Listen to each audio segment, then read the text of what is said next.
Welcome to Small Biz Flash, where owners and managers get their briefing on small business news, trends, and insights to make better decisions and increase their business's value. I'm your host, Adam Hewitt. Thanks for joining me. We're back from our Christmas and New Year's break, and on today's show, we continue our multi-part series titled Surviving the Economic Downturn by discussing how nurturing your employees will strengthen your company during these tough times. That's coming up right after the news roundup. All right, let's dive in.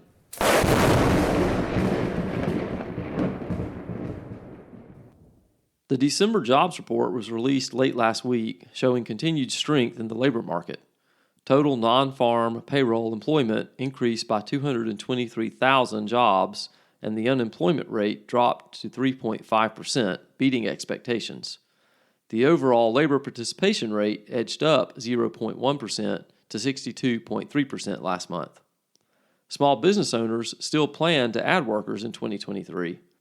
A seasonally adjusted net 17% plan to create new jobs in the next 3 months, according to the National Federation of Independent Business. But that won't be an easy task. A seasonally adjusted 41% of all owners reported job openings they could not fill in December.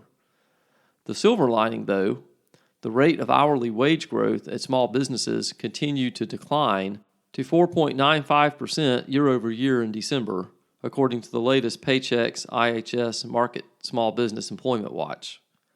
One more note on the overall economy this week. The Index of Consumer Sentiment for December from the University of Michigan came in at 59.7, showing some improvement from November's reading of 56.8.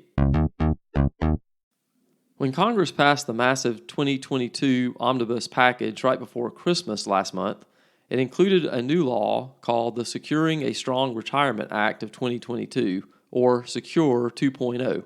It builds on a previous law passed in 2019 and rewards small businesses that help employees save for retirement with a startup tax credit to cover 100% of the administrative cost for the first 3 years of running an employer-sponsored plan, up to $5,000. But there are also some mandates, such as requiring businesses to let part-time workers participate in their retirement plans. According to data released by the Small Business Administration this week, and since analyzed and reported on by National Public Radio, 92% of the loans issued under the Paycheck Protection Program have been granted full or partial forgiveness. PPP loans, as they're called, were a stabilizing force in the early months of the pandemic when government shutdown orders were in place and the economy cratered. But observers also had fears that the system couldn't handle the massive number of applications without being susceptible to fraud and abuse. Now, one expert estimates that $64 billion in PPP loans issued showed signs of fraud. You can find more information on this and other stories in the news roundup by going to the links in the show notes.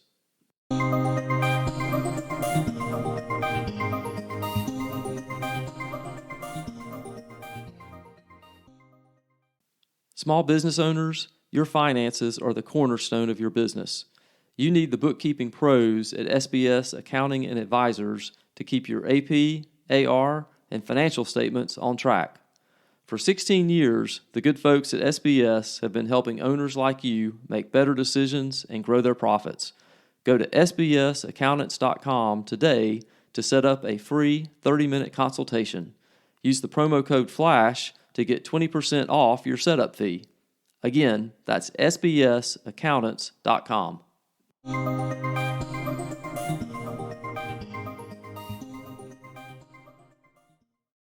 In this week's edition of our series on surviving the economic downturn, we talk about nurturing your employees. Employees are the backbone of your business. If you have smart, capable, highly motivated employees, your business is much more likely to succeed. But right now, employees may feel stressed and anxious about the economy and what their future would look like if the company needs to downsize. That stress doesn't bode well for them or for you as an owner. If this is the situation in your company, view it as an opportunity to improve your communication with and care for your employees. Start by being honest and real with your workers.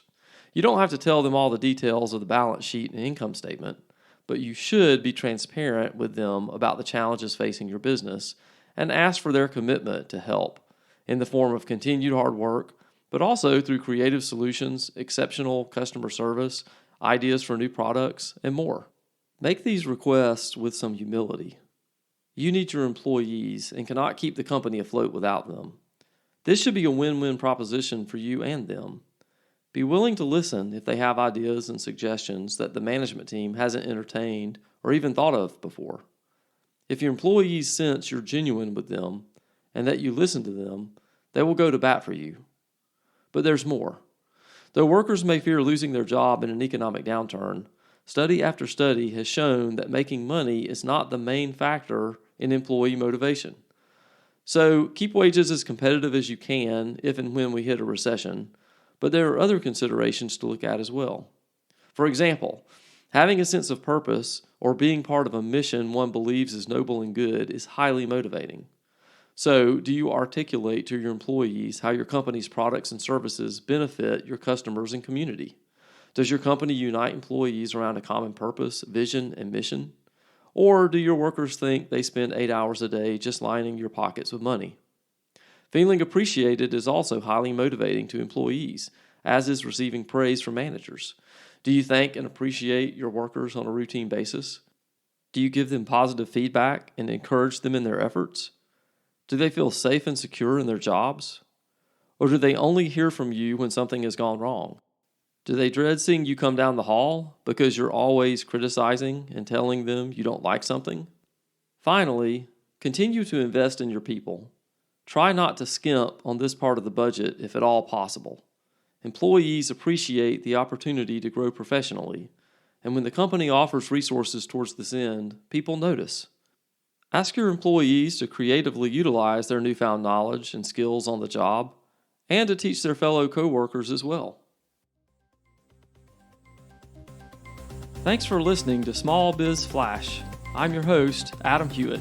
If you enjoyed the show, please help me expand its reach by telling one other person about the podcast. I sure do appreciate it, and I'll see you next week.